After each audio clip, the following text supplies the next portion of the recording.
Going? Doing good? Hey everybody, welcome to day 2 of the spring work weekend here at the Wisconsin Waterville in Farmington. Hey track crew, you're live on Facebook! Yay!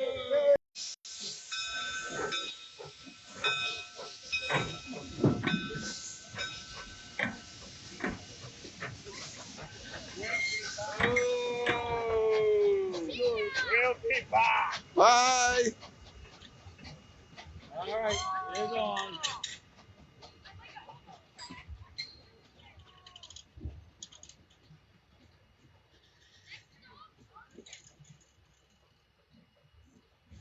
And then off they go, the crew for this afternoon's work session. So again, I apologize for the internet connection. We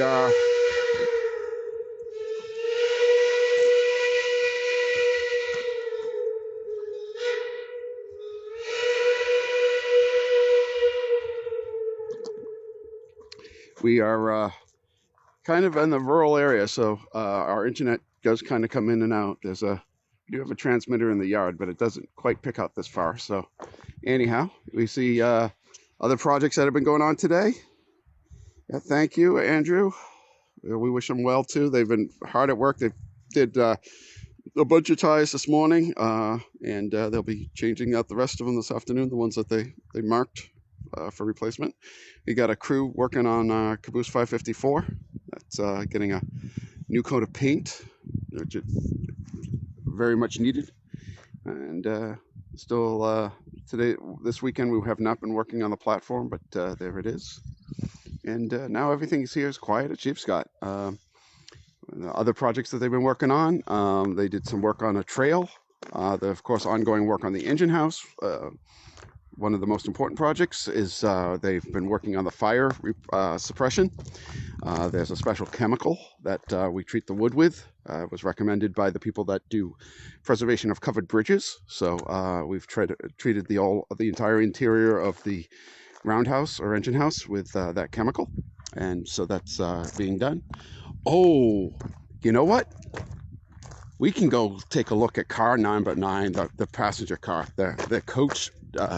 The coach is open for viewing today, and one of the main people responsible for that project, Ron Ginger, just walked by. So let's go talk to Ron, and he can tell us all about what's going on with Coach 9. So this is a real treat. This is more exciting than watching that train leave. Hey Ron, we're on Facebook Live. Oh. So, and we've got 6 people watching live. There will be probably a couple hundred watching it before as it goes by. So, Ron, tell us about where we're standing with the Coach 9 project. Well, Coach 9 has got most of the finish on the inside. We have painted 4 coats of sort of a primer varnish and then 1 coat of finish varnish. And I just began to sand a little bit of the final coat. And then we have 1 finish coat of varnish, and the inside varnish work is done. So maybe in 2 weeks from now, we'll declare the varnish work done. Of course, then we have to get the windows down and varnish them. And, we're not done, but that's a pretty major milestone when we get that done. I've been working on hardware. Here are some of the bits of the hardware. This is the latch that will go at the bottom of the window, and you squeeze it, pull the button back to lift the window and lock it in.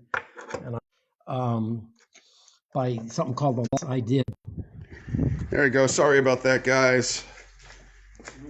All right, Ron was telling us all about the hardware here. Anyway, yeah, the hardware was, I took an original out of Coach 3, made a rubber mold, made waxes, sent those off to a foundry. They come back from the foundry looking like this kind of sandy finish. And then I'm buffing them out using a Dremel with a Scotch-Brite wheel on it and buffing them up. So I haven't done any of these. I got all of these parts buffed out, and I've been assembling window latches in my spare time at home. We've got all kinds of varnish pieces here. Those are the strips that will hold the windows in place. Down there is what we call the window shade component that goes over the top of the window. They're actually hollowed out behind them to where they could hold a window shade. So we had to machine this circle curve out behind them. One of these goes above every window, and they're all, I say, carefully numbered. And now there it is. This is window number 25. So every one of these has been carefully fitted and taken down now for varnish. Yeah. And these are the curved pieces that go on the ceiling between the plywood panels. They've been steam bent, and they're getting varnished, ready to go. Yeah. So Ron, back to the window shades. Just if I understood you earlier when we were talking, that we don't have a sample of what those shades were, and is that correct? Yeah. At this point, we have no idea what the window shade itself. None survive. It's pretty obvious it was the same kind of roller that we know today, with some kind of shade material, but. Right now, we're not thinking much about that. If somebody knows something about window shades and wants to let us know about it, we're happy to hear that. We're pretty well set on the windows. We have the glass. The windows are made. Harold made those before. They're all up in the attic storage, so they're ready to go. The doors are all finished and standing up against the wall over there. They have been stained. But no varnish yet on the doors. But they're ready for their first coat of varnish. Behind you are the screens that go up in the clerestory. These have all been made and fitted. There's a 3 bolts in every one that hold them in. Yeah. And we have found a roll of copper screen wire to put in them. So when we turn to the outside, we can be priming and painting these. Okay. So a couple shout outs on the screen. First of all, I had no idea that clerestory windows had screens to start with. And the screens are probably not for bugs. We think the screens were for cinders, to keep the cinders out of the car. Not necessarily bugs. But. Yeah, and the second piece of that is a shout out to our friends at the Connecticut Trolley Museum who had a coach that they are deaccessioning. It's beyond salvageable at this point, and they allowed us to pick over it for ideas and parts and what we could find. And one of the unexpected finds was we found a piece of that screening for a clerestory window. So we know, what they used back in that era, thanks to our friends at Connecticut Trolley Museum outside of Hartford, Connecticut. So shout out to them. Let's go. Can we go in the car? Yeah, sure. Go ahead. And I do see some questions here, and I'll get to them. Obviously, the junk on the floor is strictly a working thing. Underneath this is a finished, varnished floor. I don't know. I can't get any of it up and skate down. But finished floor is done. Yeah. The floor and the baseboard are all going to get painted. And we're kind of thinking once this entire thing is varnished inside, where nobody has any business in here, we will paint this, put the doors in place, and close it up. And the inside is sealed off until we're ready to start the seat work. Right. So this part here on my right is the part that's been sanded. Yeah. So what explain this? Well, that's just been sanded, ready for its very final coat of varnish. Yep. Just to knock off the gloss and whatever. Over on this side, it still needs that. There's a few imperfections. I don't know if it'll show up. There's a little run right there. That needs to get sanded off before the final coat. So this side and the lower, I've only begun to sand in here. Hey, I'm going to interrupt because I know this is really important. We use a magneto-telephone system here, and we have been trying to get that system working again because of some construction, and I just heard the phone ring, so I'm going to answer the phone. Hello, Scott? Hello? No? Hello? Hello? Hello? Hey, you're on Facebook Live, by the way, and I can hear you from wherever you're at. I'm in Bay 4, shop 4. Yep. Excellent. Where are you? Excellent.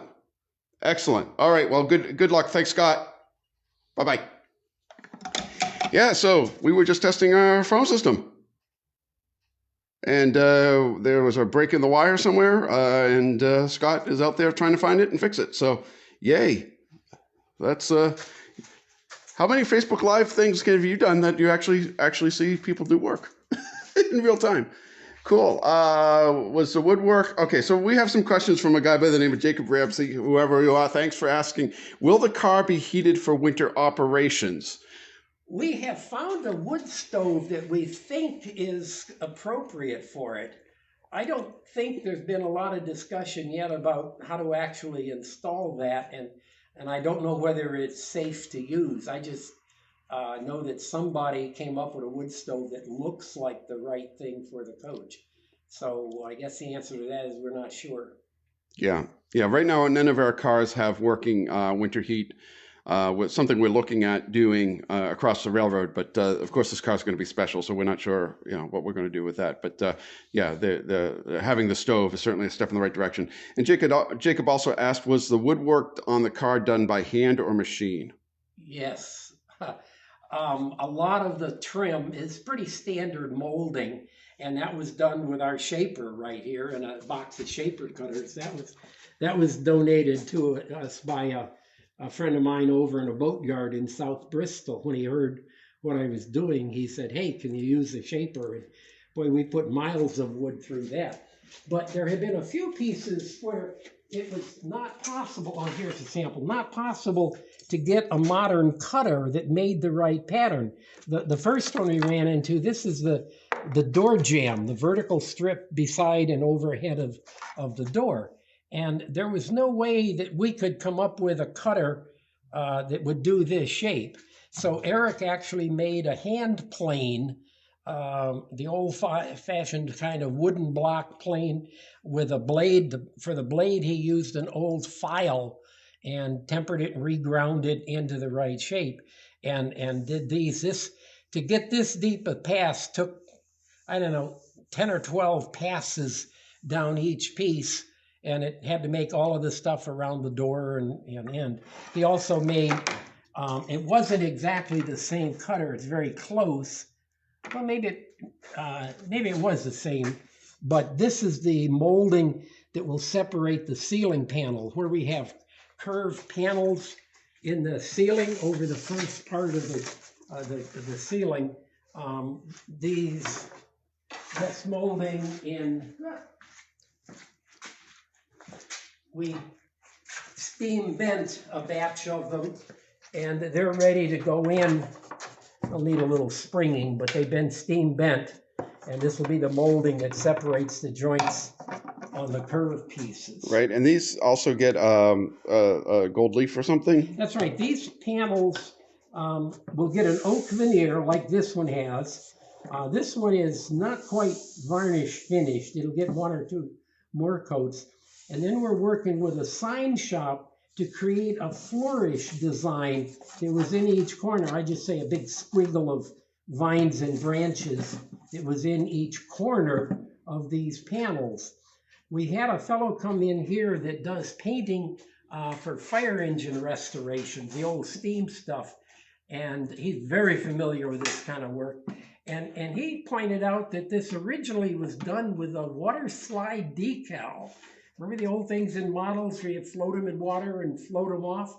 And he actually has a catalog with hundreds of these designs that you could buy in those years to decorate. Obviously, this panel is going to be done, I think it's 54 times inside. Nobody painted those by hand. So if my sign guy, I have samples on the way now. If that works out, we'll be putting a vinyl printed sign in here instead of the decal. Then there'll be a coat of varnish over that. Then they'll go on the ceiling, and then separating them will be these moldings between all those panels. So there's a lot of decoration yet to do. All of the curved panels are to this stage. Fitted in the coach and numbered and taken out. They're at Eric's shop now, where he's finishing the veneer for them. Excellent. Before we go into check-in number 10, any other questions from the 7 people who are watching us live? But Jacob, I hope I answered your questions. All right. Shall we go check on number 10? So, thanks. Hey, Ron, thank you so much for your time. Nice talking. All right, so we're going to go back out in the yard.